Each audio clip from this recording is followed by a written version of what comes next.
Good evening, ladies and gentlemen. Welcome to our Thursday evening shir. The shir is Leiluy Nishmat, Daniella, Shaina, Aleho Hashalom, Bas Yehoshua, Falik, Sheikhye, Nishmat should have an aliyah. As today is Rosh Chodesh, I want to wish you all a good Chodesh and a good Shabbos and a good week. And Hashem should bless us all with many brachas and simchas. At this shir, every Thursday evening, we're studying a little bit about the life of Dovid Hamelech and his experiences. One of the most colorful and fascinating characters in all of Tanakh.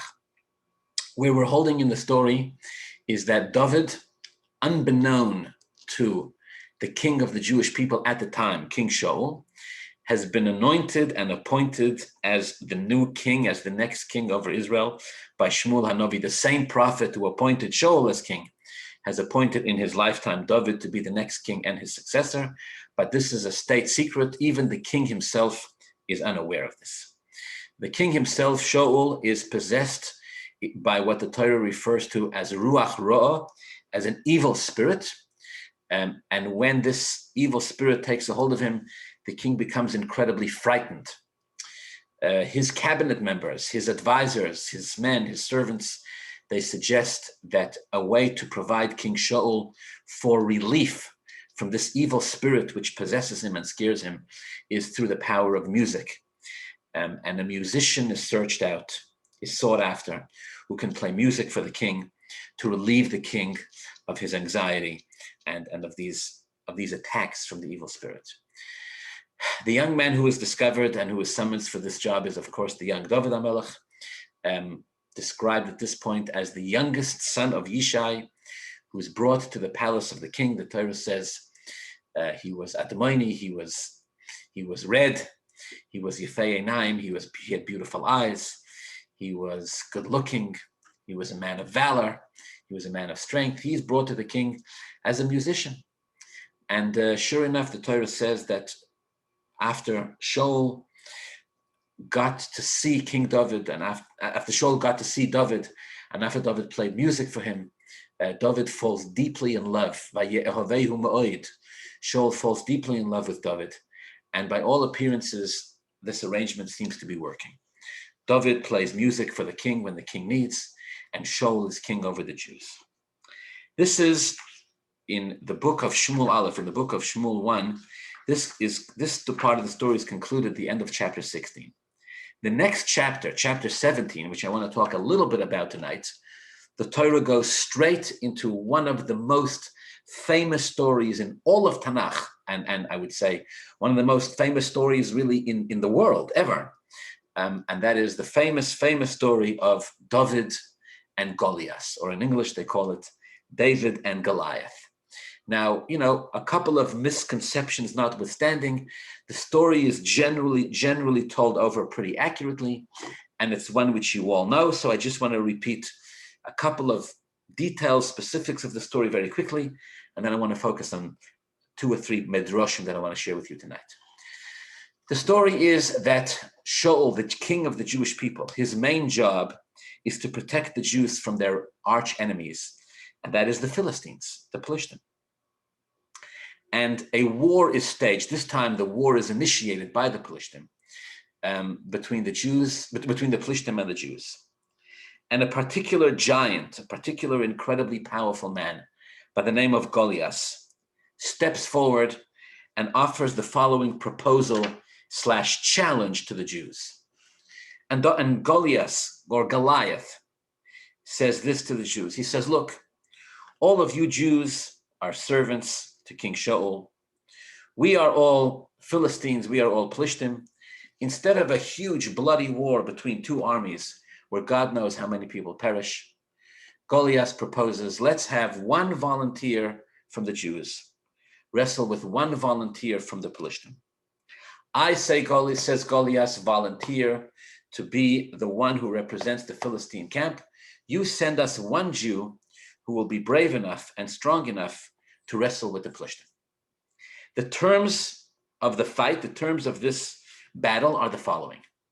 If the Jew succeeds and slays Goliath, all the Philistines agree to lay down their weapons and be servants of the Jews, on the condition that if Goliath is successful and may Hashem protect us, slays the Jews lay down their weapons and agree to be servants of the Philistines. The Jews hear Goliath's voice bellowing over the valley with this challenge, and the Jews tremble with fear. No Jew is willing to volunteer to face this man Goliath alone. The Torah spares no detail in describing how large he was physically, how powerful he was physically, how heavy his armor was, his body armor that he carried on him, how well protected he was. Every time Goliath gets up and challenges the Jews with this proposal, the Jews literally run and hide. They're afraid to be seen by him. They're embarrassed. They're humiliated. Nobody is prepared to face Goliath. Nobody. Not even the king himself. Even Shaul Hamelech, who is described by the Torah as a mighty warrior, the mightiest of warriors, even he himself is afraid to face Goliath. For 40 days, Goliath taunts the Jews, challenges them. Come on, come on. And the more he taunts them, the more humiliated the Jews are.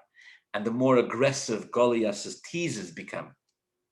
Eventually, he turns his blasphemy from the Jews to their God, challenging not just the Jews, but also their God in heaven to protect the Jews from him, Goliath. It's clear that the Jews are at a terrible disadvantage, and nobody's willing to face the mighty Goliath. Okay. The Torah turns to Dovid himself. At this stage, Dovid has not even been invited to participate in this war. He's seen as too small, too weak, and too insignificant. Instead, while Shaul is at war, and apparently not in need of Dovid's services, or not in need of Dovid's services as often, Dovid goes back and forth between the palace when he's needed, and back home to Beis Lechem, where he continues to function as a shepherd for his father's sheep. Imagine, Dovid Hamelech is approximately 30 years old at this point in his life. He's still working for his father as a shepherd. Dovid has 3 older brothers, the oldest sons of Yishai, who are big, strong, powerful men, who are enlisted into Shaul's army. But of course, they too, as are all the soldiers of the Jewish people, are too fearful to participate in the war. Yishai, the father of Dovid and the father of his brothers, asks Dovid to go to the front lines and bring food and tidings to his sons who are drafted into the war, and to give them and to bring back a report from what's going on. So Dovid arrives at the front lines at the army base with food, with gifts, with regards from Yishai, and he starts asking, he needs to bring a report back to his father, and he starts asking what's going on.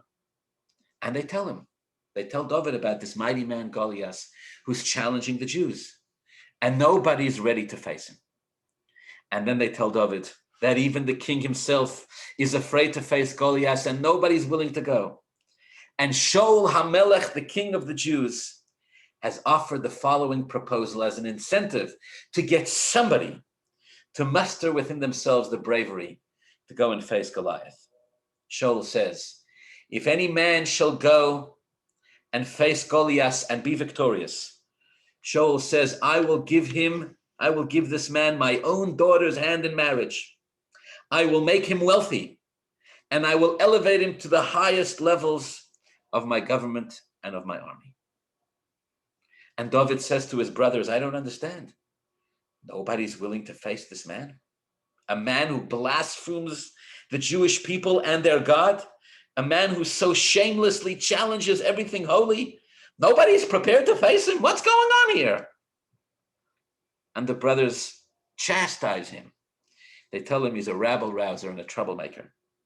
They tell him to be quiet and to go back home. And Dovid refuses. And Dovid says, if all of you are too cowardly to face him, I'll do it. And so the words of Dovid travel through the army, travel through the camp, and they reach the ears of Shaul Hamelech. They reach the ears of the king, and Shaul says, but no one else is prepared to do it. So if this young man is prepared to do it, I'd like to see him. And Dovid is brought before the king. Now remember, of course, the king knows who Dovid is. Dovid has been playing music for him every time the king gets possessed by this evil spirit. And the king looks at Dovid and says, you're going to face Goliath? You can't do it. You're too small. You're too weak. You're too powerless. You're never going to win. You're a terrible volunteer. And Dovid tells Shaul that he's not afraid. Dovid tells Shaul not to be fooled by apparently his small and weak appearance. And it is at this point that we discover from a conversation between Dovid and Shaul that Dovid says, David says, I may look weak, but I'm very strong. I'm a shepherd. I have slain an Ari. I've slain a lion with my own hands and a bear when they tried to steal sheep from our flock.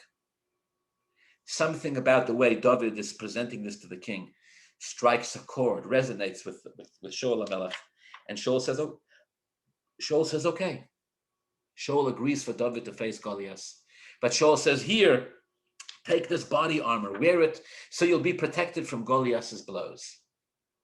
Dovid puts on the armor, the body protection. The Midrash says it miraculously changed to fit the size of his body. But it's too heavy for him to walk in. So he removes it. And he goes to face Goliath with a stick and a sling and 5 smooth stones. And Goliath, the Torah says, sees Dovid coming before him. And Goliath says to him, am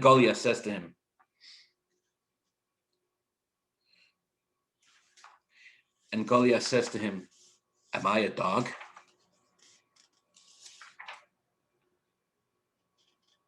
Hakelev anochi, am I a dog that you come to me with sticks and with stones?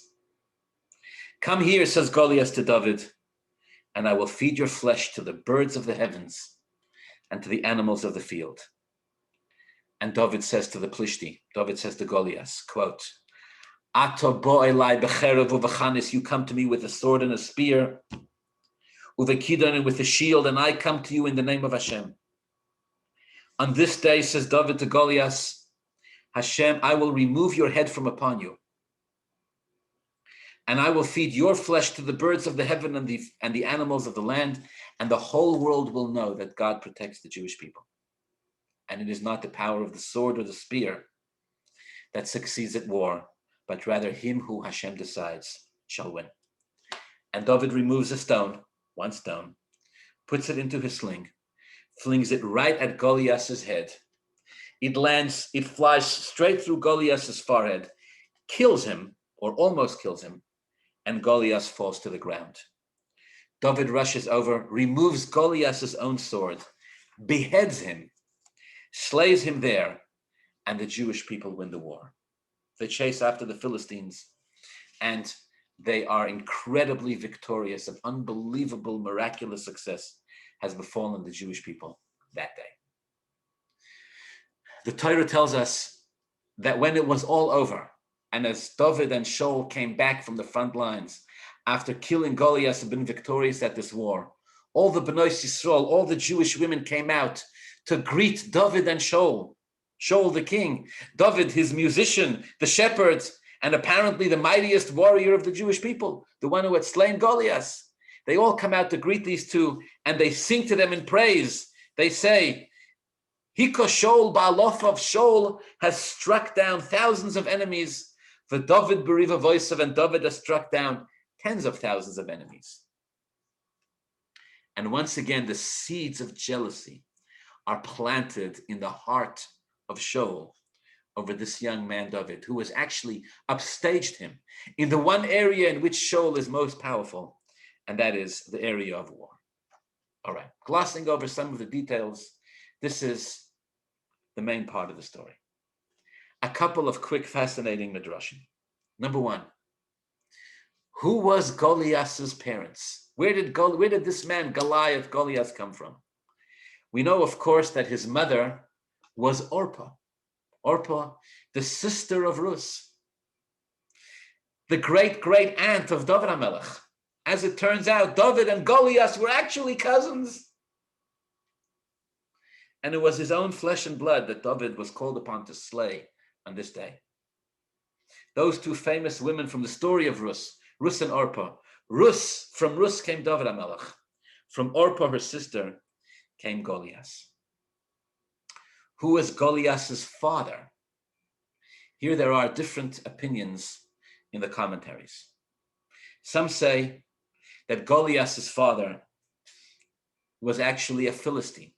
You see, the night, says the Midrash, that Orpah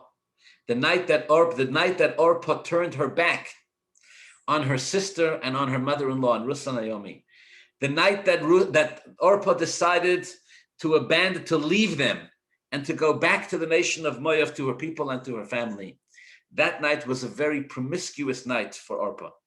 That was the night that she was impregnated with Goliath himself from some Philistine man. The Midrash says even more than that Orpah was in such a state that night that not only was she promiscuous with men, but again, you'll forgive me, this is a Midrash, she even acted out with a dog. And this is the reason why when Dovid approaches Goliath on the battlefield and he's got sticks and stones, Goliath calls out to him and says, "Am I a dog? Hakelev anoichi, am I a dog that you come to me with sticks and stones?" On a metaphorical level, Goliath was referring to the fact that his own mother, somehow in the process of conceiving him, there was the seed of a dog involved in his existence as well. According to the Chassam Sofer, he says something unbelievable. The Chassam Sofer says Goliath's father was Shimshon. Shimshon, the mighty warrior of the Jews, was the father of Goliath.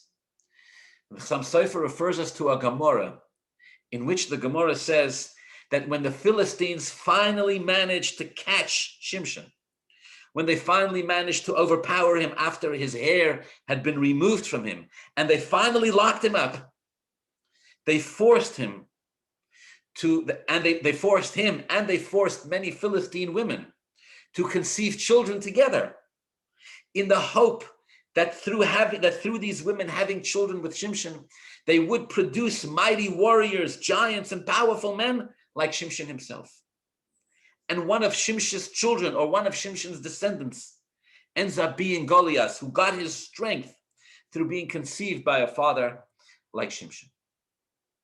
Be it as it may, whoever it was that Goliath's father was, he was an incredibly powerful, mighty warrior who instilled fear and dread in the hearts of the Jews. Midrash number 2, at least for now.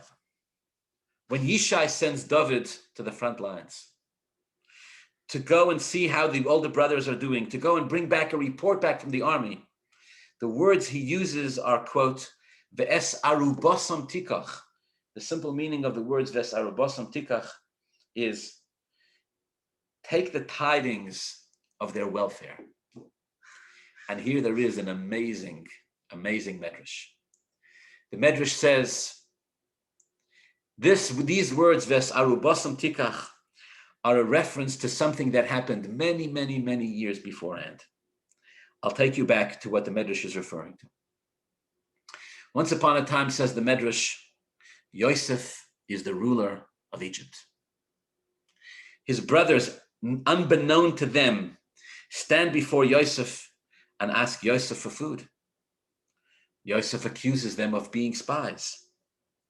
And in order to prove that they are not spies, Yosef challenges them to bring their one brother who was left at home, the youngest of them all, Binyamin. Yosef says, bring him to me. Let me lay eyes upon him so I'll know that the story you, the brothers, are telling me is true and that you're not spies. The brothers go back to Yaakov and they say, we have to bring Binyamin to the ruler of Egypt, otherwise he doesn't believe us. Yaakov says, I'm not letting him go. His brother Yosef left years ago and he never came back. And if you take this one and he doesn't come back, Yaakov says, you're going to carry me to the grave. I'm not letting him go. In the end, the Torah says it was Yehuda who stands up and convinces Yaakov to send Binyamin down to Mitzrayim so the brothers can prove their innocence. Of course, all of this is part of Yosef's elaborate plan. In the end, Yosef stages a theft. He puts his own goblet in the sack of Binyamin, forcing the brothers, forcing them into a position where they have to stand up and defend Binyamin. And when they do that, Yosef reveals his identity to his brothers. He tells them who he is, Ani Yosef, and the family is eventually reunited, and everybody ends up going back down to Mitzrayim. But in order to convince Yaakov to allow Binyamin to go down to Mitzrayim, Yehuda has to step forward and take responsibility. You remember those words that Yehuda uttered in order to communicate to Yaakov that it would be safe to send Binyamin down to Mitzrayim? Yehuda said, quote, Anoichi ervenu, I will take responsibility for him. Miyodi tivakshenu, from my hands, you, Yaakov, will seek him. If I don't bring him back to you, and present him to you, I will have sinned for you. I will have sinned to you my entire life. Yehuda told Yaakov, I'll take responsibility for him. Me. I'll bring him back to you. Don't you worry. When Yaakov heard that, he agrees to send Binyamin down to Mitzrayim. And in fact, later on, when Yosef threatens to keep Binyamin in Mitzrayim, Vayigash elav Yehuda, Yehuda is the one who steps forward and says, I can't let you do that, because I took responsibility for him. Ki avdecha orav esanar, I promised my father that I'd bring him back, and bring him back I will. Yehuda took responsibility for Binyamin. Anoichi ervenu. So says the Midrash. There was a conversation that took place between Yishai, the father, and Dovid, his 8th and youngest son. Before Yishai sent Dovid back to the battle lines, to the front lines, to check on the Jews, to bring gifts of food to his older brothers, to check on what was going on with Shaul and how the Jews were faring, he turned to his youngest son Dovid and said, Ve'esaru bosam tikach. Harei Hasho, says Yishai, the time has come for you, my son, to fulfill the words of Yehuda and say, Anoichi ervenu, I will take responsibility for him. What does this mean? The Midrash explains, you see, Yehuda had a great-grandson. The great-grandson was, of course, Dovid Hamelech, who was Mizera Yehuda, descendant of Yehuda. Binyamin also has a great-grandson. The great-grandson of Binyamin's name is Shaul. Shaul was from the tribe of Binyamin, and Dovid was from the tribe of Yehuda. Says Yishai to Dovid, from the day Yehuda stood in front of Yaakov Avinu and said, Anoichi ervenu, I will take responsibility for this young child, for this Binyamin, for this young man. From that day on, it is the job of the tribe of Yehuda to take responsibility for the tribe of Binyamin. And so now, says Yishai to Dovid in code, Yishai communicates this to Dovid in code. Now that King Shaul is in danger, now that the Jewish people under the leadership of King Shaul are in danger, because nobody's willing to stand up and face the mighty Goliath, now it's your turn, says Yishai to Dovid. Go to the front lines. Let the words of Yehuda ring in your ears. Anoichi ervenu, ki avdecha orav esanar. It's time for you as a leader to take responsibility. Hashem will bless you with success in the zechus of the responsibility that your great-grandfather Yehuda took for his younger brother Binyamin. And so going down, of course, Yishai is telling this to him, knowing, of course, that David's going to be the next king, but nobody else knows this. And so going down as a young man at the age of 30, he knows he's going to face a situation where even King Shaul is handicapped by fear.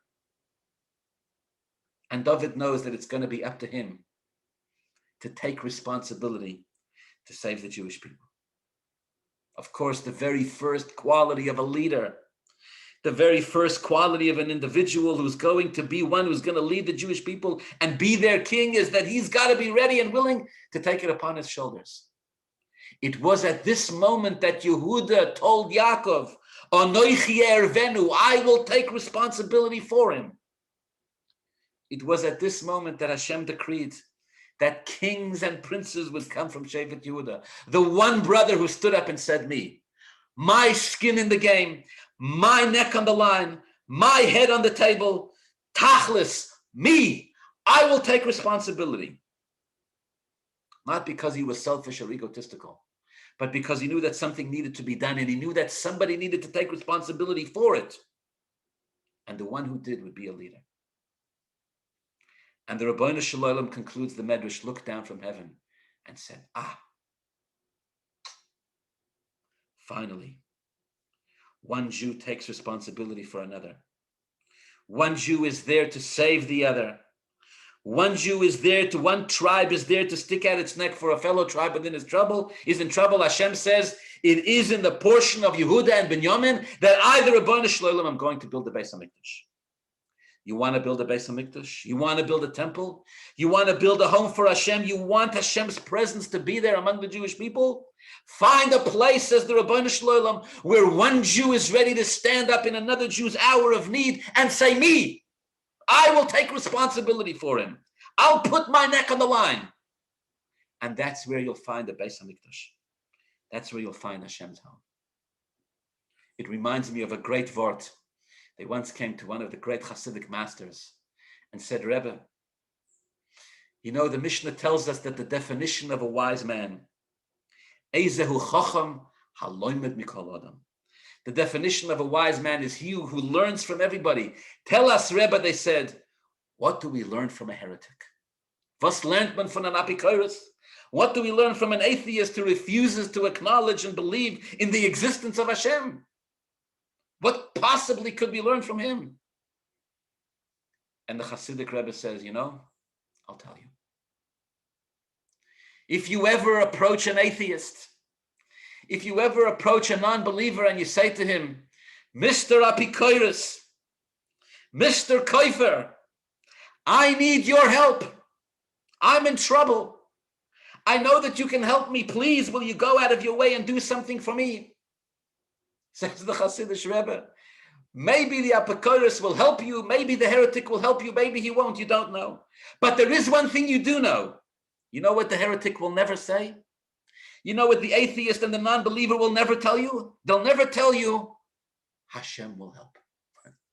They'll never tell you, what do you want from me? Go down to Hashem. They'll never tell you, trust in God, have emunah and bitochen, and everything will work out for the best. They'll never tell you, alsis bashert, everything is meant to be. And they'll never tell you that your suffering is coming from Hashem, because they don't believe in it. They'll never blame God. If they do choose to help you, they'll take it upon their own shoulders and say, yes, I'll help you. Said this particular Hasidic Rebbe, this is what you learn from a non-believer. When one Jew comes to another Jew and asks them for help, it's our tendency to say, don't worry, you need help, no problem. God runs the world.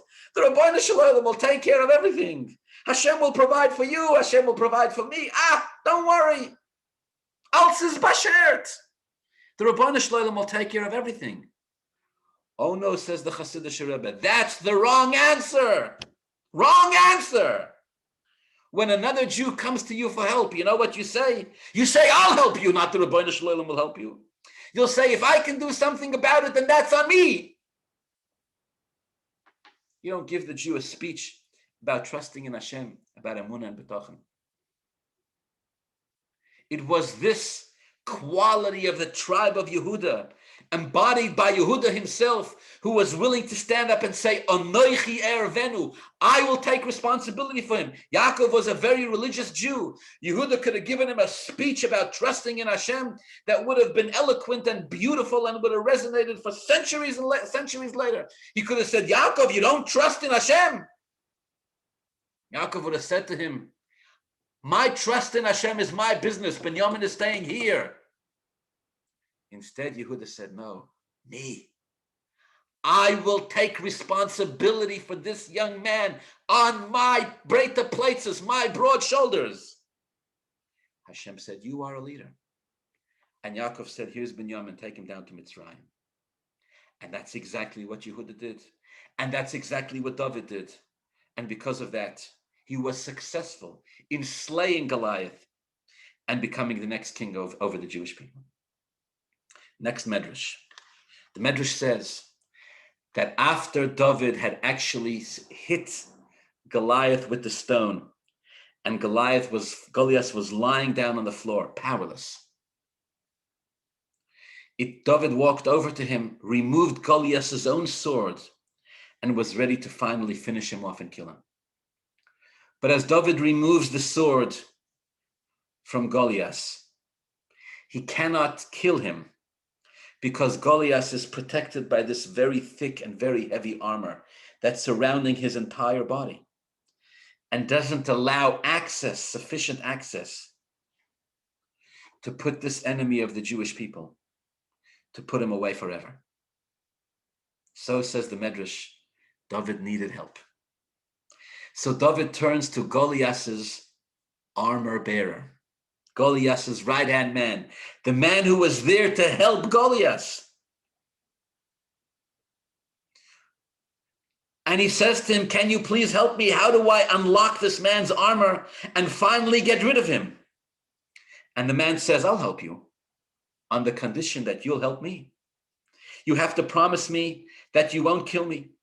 You have to promise me that the Jewish nation will welcome me, and you have to promise me that I'll be able to marry a Jewish woman. And Dovid agrees, or at least temporarily. And this man is the famous Uriah HaChitti. Uriah HaChitti, the man who was later on, we'll learn about this, the man who was later the first husband of Bathsheba, the woman who ended up being Dovid HaMelech's wife, and the woman who ends up being the mother of Shlomo HaMelech. She was at first married to a man called Uriah HaChitti. His name was Uriah, but he was a Chitti. That means he was from the nation of, he was a Hittite man. That means he was from one of the Plishti nations. Where did he come from, Uriah HaChitti? He was the arms bearer of Goliath. The first time Dovid and Uriah met, they met over the fallen body of Goliath. Shalom Aleichem, Aleichem Shalom. It was only after Dovid made this pledge that he would save Uriah's life and welcome him into the Jewish people, that Uriah shows Dovid how to unlock the armor that covered Goliath's body. And after he did, Dovid was finally able to dispose of this violent and vicious, bloodthirsty anti-Semite. Of course, Dovid and Uriah have a very complicated history together. In the end, Uriah in the end actually is killed indirectly through actions of Dovid HaMelech, as we'll discuss later when we get to the story of Dovid and Bathsheba. But it's a fascinating medrash. Where they meet the first time is they meet because Uriah is the arms bearer of Goliath, the mighty warrior Goliath. And finally, the last medrash for tonight says this: as Dovid and Shaul returned from war, the heroes, the saviors of the Jewish people, and as I mentioned before, all the Jewish women come out and they sing and they dance and they praise Shaul and Dovid, and they say Shaul has killed thousands and Dovid has killed hundreds of thousands. They take their jewelry, says the Midrash. They take their rings, they take their necklaces, they take their bracelets, they take their everything they have, and they throw them at Dovid HaMelech in appreciation for saving their lives. And a tremendous amount of gold and jewelry is collected on this particular day. And it's stored in a storehouse, of course, that belongs to Dovid HaMelech. Years later, says the Midrash, there was a terrible famine among the Jewish people. There was a terrible economic recession, and the Jewish people needed money in order to live. And the Jewish nation came to Dovid one day when he was king, and they said, Dovid HaMelech, your people need food. Amcha Yisrael, tzrichim parnasa, your people need parnasa, they need food. We know you have stored away tremendous wealth. Please open the door, open the economy, release a stimulus package into the economy so that we can stimulate the economy and the Jewish people can have parnasa. Dovid refused. Dovid said no. this money that was given to me, this wealth that was given to me after I struck down Goliath, I pledge this money for the building of a home of Hashem. This is going to fund the Beis HaMikdash. I can't give it for Parnasa. There's got to be a different way. Go stimulate the economy some other way. Go, if necessary, go wage war, go do business, go do trade. Find a different solution of how to make Parnasa. I can't give you the wealth from this storehouse. It's been locked away by me, and I have pledged it to build a Beis HaMikdash, to build a home for Hashem. And so they do. The Jews go, they find other means, they find other ways, and the Jewish nation finds Parnasa from some other avenue. And the Ribbono Shel Olam turns to Dovid and says, Dovid Hamelech, you're not going to build the Beis HaMikdash. It's not going to be you. Your son, your offspring, Shlomo HaMelech, he will build the Beis HaMikdash. It was David's idea to build the Beis HaMikdash. David bought the land to build the Beis HaMikdash. David chose the spot. David made the plans, the architectural plans for the Beis HaMikdash, everything. But in terms of actually building the Beis HaMikdash, Hashem said to David, it's not going to be you, no. Why not? Hashem says to David, your hands are filled with blood. You can't build the Beis HaMikdash. Shlomo HaMelech, your son, will build the Beis HaMikdash. Ki shalom hoya b'yamav, there was peace in his days. Shlomo was so powerful, everybody was afraid to start up with him. Hashem says he's going to be the one. Says the Midrash, there's a deeper meaning to the words of Hashem. Hashem told Dovid, you can't build the Beis HaMikdash. You know why? Not just because you waged wars, and not just because your hands are filled with blood of the enemies of the Jews. But actually, Hashem says, you can't build, to Dovid, you can't build the Beis HaMikdash because you have Jewish blood on your hands too. If you are the kind of leader and the kind of king who, when the Jews need Parnasa and you have the money, refuse to give them the money for this sake, because in your mind it's more important that the money be used to build the Beis HaMikdash, Hashem says, then you're not the one who's going to build it. If your sensitivity, if your allegiance is to build a place of worship, is to build a Beis HaMikdash before helping a Jew who needs Parnasa, before responding to the cry of a Jew who's in financial pain and needs help to support their family and to buy food and clothing, if you can turn your face away from that and instead throw the money at building a Beis HaMikdash, Hashem says to Dovid, then your hands are filled with blood. Apparently, even Dovid was found spiritually wanting in that sense, incomplete. And because of that, he wasn't zoche to build a Beis HaMikdash. His son, Shlomo HaMelech, he was the one who did it. David gets the credit.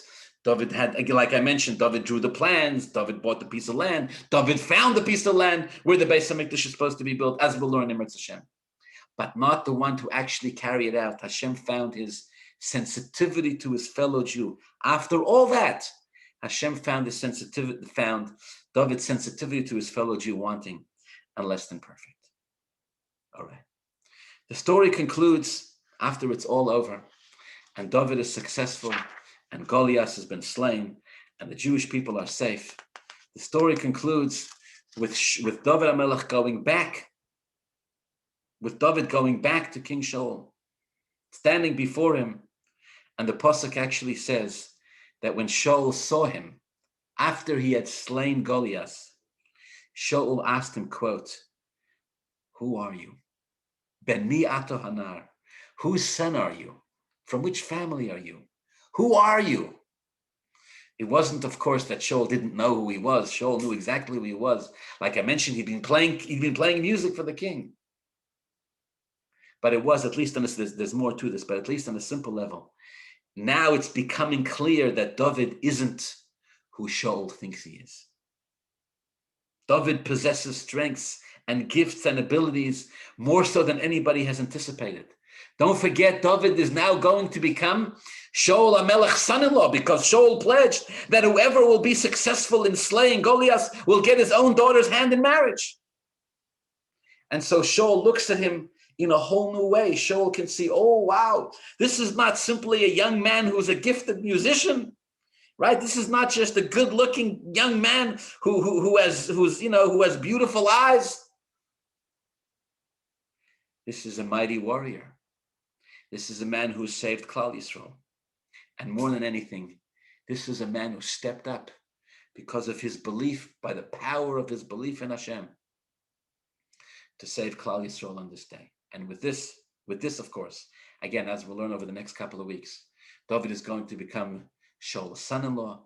Dovid is going to become unconditionally best friends with Shaul's son, Yehoshua, and eventually, of course, Dovid is going to become the next king over the Jewish people. With Hashem's help, we will continue next week. Wishing you a wonderful Shabbos and a wonderful Chodesh, and all the best.